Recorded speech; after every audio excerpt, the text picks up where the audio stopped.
Okey, pada pendapat saya, filem yang kedua ni lebih menyeramkan. Sebab sepanjang saya tengok dalam panggung tadi memang stres. Especially ada bapa mayat-mayat. Sebab filem ni dia punya suasana tu gelap sentiasa. So, bila kita tengok tu, saya dapat bayangkan yang bila saya berada dalam lokasi tu. So, pada saya filem Pengabdi Setan kedua ni lebih menyeramkan daripada yang pertama. Banyak tak perbezaan antara filem pertama dan filem kedua ni? Okey, macam filem pertama, dia punya keseraman dia banyak tertumpu di kawasan rumah. Tapi kali ni, dia di sebuah flat yang agak usang. So dari segi gerak kerja kamera dia, dari segi elemen jump scare dia, lebih lah berbanding dengan yang pertama. Okey, watak kegemaran Bobo apa dia? Watak kegemaran, okey, saya suka watak Bondi. Sebab dia berani. Bila dia nampak macam ada something yang ni, dia siap menyiasat lah benda tu, siap pergi panjat dia satu tangga, satu level nak tahu kat mana tangga rahsia tu. Okey, satu perkataan yang menggambarkan filem ni. Takut. So nombor 2 ni dia cuba nak jadi lebih seram, tapi dia bukan seram untuk aku sendirilah. Sebab aku tak rasa seram mana pun. Jump scare dia pun masih boleh expect. Tapi dari segi penceritaan, aku suka nombor 2 ni mencerita sebab dia letak banyak easter egg yang bagi petanda siapa watak misteri tu dan siapakah dalang di sebalik keseluruhan filem ni. Dah tengok 2 kali dah yang pertama. So yang pertama dia lebih kepada building kepada kisah keluarga tu. Nombor 2 ni kita tengok rahsia di sebalik keluarga tu pula. Pertama dia punya penceritaan yang lagi menarik, flow cerita nombor 1 lebih menarik. Nombor 2 ni dia macam lebih kepada filler style ataupun dia nak isi fill the gaps of apa yang kita tak faham dalam nombor 1. Rasa-rasa akan ada sequel yang ketiga? Nampak gaya macam dia boleh buat nombor 3 untuk bagi tahu siapakah dua watak misteri kat penghujung filem tu. Mungkin. Okey, bapa yang teringat-ingat sampai keluar daripada pawagam tadi, apa yang bapa mana yang paling teringat boleh kata dia buat ala-ala The Shining punya tu, 3 perempuan tu. Spoiler sikit. Finally ada satu cerita seram tahun 2022. Nek cakap cerita ni OMG apa? Okey, aku rasa cerita ni best lah. Kita boleh salute lah untuk orang kata karya ni, sebab karya ni boleh dirasai apabila kita boleh nampak dekat dia punya sinematografi dia pun cantik. Bagi aku lah cerita you all kena tengok. Kena rasai, kena tonton. Elemen-elemen surprise dia tu yang membuatkan kepala otak kita sakit tadi. Okay. Watak kegemaran kau? Watak kegemaran kita iaitu perempuan. Apa nama perempuan yang tiba-tiba dia semayang? Yang tu. Yang itu. Itu Felicia kan? Felicia kan. Watak dia tu memang gelakar. Dan sambil waktu dia semayang tu yang kita macam dia ada macam kalau kita TikTok tu kan kita ada dua benda yang berbeza macam transisi. Itu dia buat. Transisi. Ayok kena tengok. Okey, babak yang paling menyeramkan dalam cerita ni. Babak paling menyeramkan apabila budak tu yang dia nak tutupkan tingkap tu, lepas tu ada mayat dia yang air jatuh tu.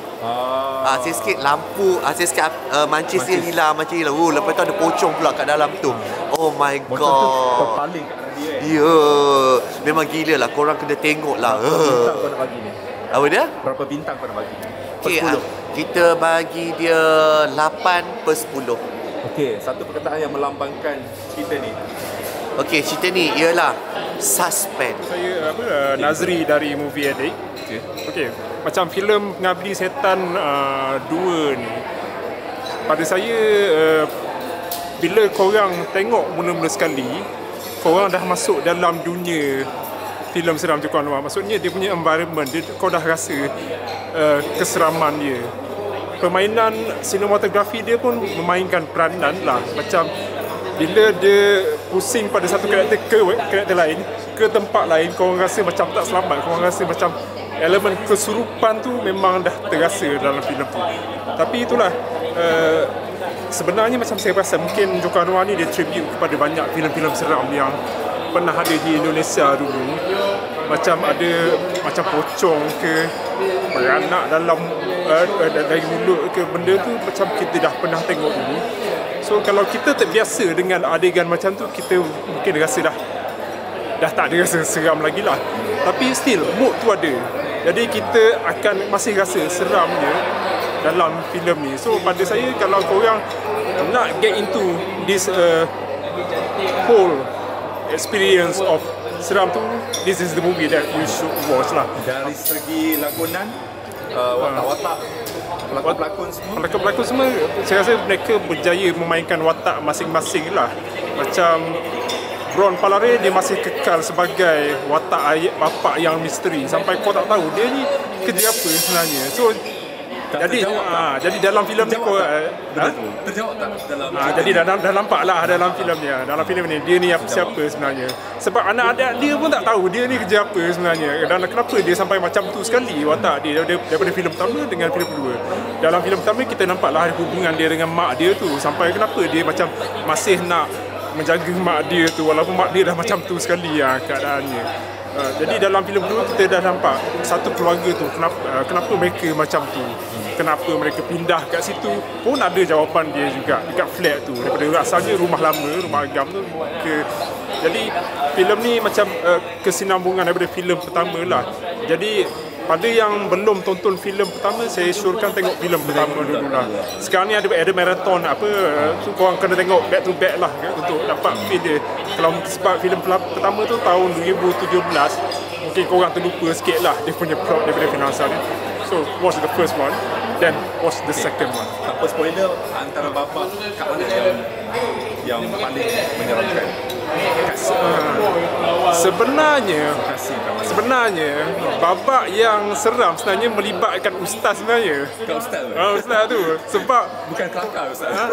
Kelakar tapi seram juga. Macam korang suspicious dengan ustaz ni. Kenapa dia macam dia boleh panggil siapa si anak Brown tu pergi usah-usah tempat pergi nak jadi rukun tetangga lah maksudnya. Kenapa dia macam tu sekali? Kenapa lepas tu dia watak yang paling relax sekali lah. Tapi korang kena tonton sebab ada benda yang korang tak expect berlaku dekat ustaz tu. So biasanya watak ustaz kalau dalam filem lokal, filem seram lokal, dia jadi hero lah. Filem Indonesia pun macam tu kan. Tapi this is the first time korang tak expect benda tu berlaku dekat seorang ustaz. Itu pada saya lah. Berapa bintang nak bagi? Kalau out of 5, pada saya bagi 3.5 out of 5. Satu perkataan yang menggambarkan cerita ni. Satu perkataan susah juga nak cakap. Kalau seram tu dah biasa dah. Kalau Satu perkataan je. It's a thrill ride. Saya Syafiq dari Murai Domai. Okey, kali pertama saya menonton filem tu sendiri, sebenarnya tak expect pun filem ni seseram yang saya fikir lah. Sebab yang first saya tengok okey-okey je, tapi yang kali kedua ni macam dia lebih seram sebab dia ada macam elemen-elemen yang kan ada orang ada fobia tu, fobia ni. Contoh macam ada fobia sempit, ada fobia air, fobia macam tinggi. Tempat tinggi. So dia combinekan semua fobia tu, termasuk yang flash. Spoiler lah. Termasuk yang dia ada benda-benda yang buatkan orang yang fobia dia dihantui lah dengan semua tu. Okey, yang selain daripada tu ada elemen-elemen yang macam kita memang semua orang Melayu takut lah, macam pocong, and then ada hantu roh jahat, semua tu memang komplit lah, campur dengan fobia tu sekali. So bagi saya untuk filem ni memang sesuai untuk orang yang dia nak sesuatu yang ekstrim seram. Dia bukan yang biasa-biasa, dia nak yang lebih seram. Sebab rasanya orang kita ni macam seram biasa-biasa tu bagi macam alah biasa je kan. So yang ni memang betul-betul untuk yang nak seram yang lebih daripada biasa. Lagi lagi kalau Indonesia kalau buat cerita hantu, tak cakap lah, Indonesia memang power lah pasal pocong ni semua kan. Agak-agak filem ni laris tak kat Malaysia? Kalau kat Malaysia confirm laris lah. Sebab rasanya macam kalau Malaysia sendiri pun cerita hantu mesti dapat sambutan kan. Kalau yang dari Indonesia ni rasanya macam dapat 2 kali sambutan lah. So memang boleh laris. Satu perkataan yang menggambarkan cerita ni. Seram gila. Okey, Assalamualaikum. Saya Raja Yusuf Arifin dari page panggung kita mengenai dengan filem Pengabdi Setan kedua ya. Kalau ikutkan saya dah tengok yang pertama pada 2017, tapi saya agak kurang ingat dengan cerita yang pertama. Cuma saya rasa yang pertama lebih seram. Dan apabila seram tu dilanjutkan ke Abdi Setan yang kedua, orang kata seram tu mestilah sama juga. Tapi nampak tadi macam dia nak kurangkan keseraman tu. Dia masukkan unsur-unsur jenaka sedikit. Jadi saya macam kurang rasa puas hatilah dengan, sebab kita dah jangka mesti seram kan. Tapi apabila dia dah jawab macam tu untuk kurangkan depresi penonton, kita tak cakap apalah sebab semuanya berkaitan dengan COVID-19. Jadi ada nak kurangkan depresi penonton, dia masukkan unsur-unsur tu.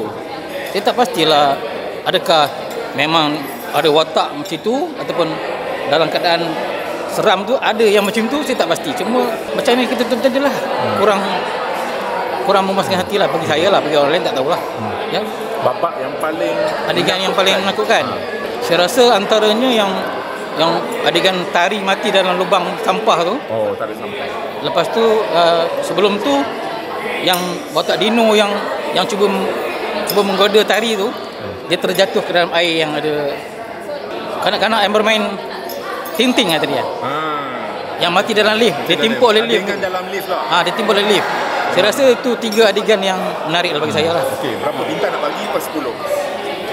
Kalau ikutkan tadi yang macam saya komen mula-mula tadi, saya bagi 5 sajalah. 5 per 10. 5 per 10 saja. Okey, satu perkataan pasal filem ni. Satu je perkataan. Apa dia yang menggambarkan filem ni? Satu perkataan saja. Satu je. Bagi apa? Menghiburkan. Menghiburkan. Sebab ada lawak kan? Ada lawak. Ayah Syahrir dari Gempak. So untuk filem Pengabdi Setan 2 ni sangat seronok dan mengejutkan. Ada elemen-elemen jump scare yang saya sendiri tutup mata dan tutup telinga sebab sangat seram. Tapi untuk Pengabdi Setan yang menjerit tadi? Saya dan rakan saya. Okay. Tapi untuk Pengabdi Setan 2 ni ada satu elemen yang lain lagi, iaitu ada elemen humor yang ada di orang selit-selitkan elemen kelakar tu. Jadi dalam pada kita seram tu ada juga elemen menghiburkan yang buat penonton sangat-sangat menarik lah bila menonton. Alright. Berapa bintang kita bagi? Bintang per berapa tau? Per 10. Per 10 I bagi 7. Okey, satu perkataan yang menggambarkan cerita ni. Seram kelakar. Okey. Pendapat saya pasal Pengabdi Setan 2 memang menyeramkan. Dia punya jalan cerita tu memang tak dijangka sebab mungkin lain daripada yang lain lah. Dia punya, walaupun dia punya tempat tu dekat dalam flat macam tu, tapi banyak benda berlaku kat situ. So kalau nak tengok, kalau nak tahu jalan cerita dia, korang kena tengok.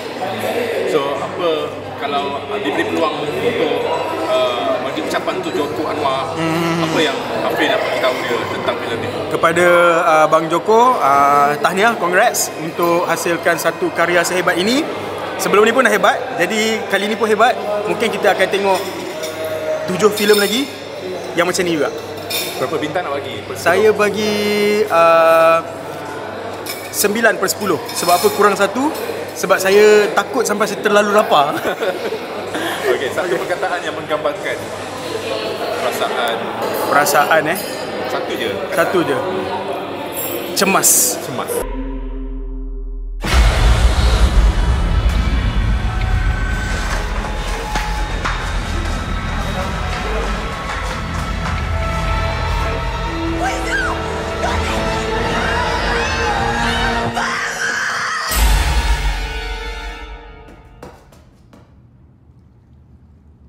Siapa lu?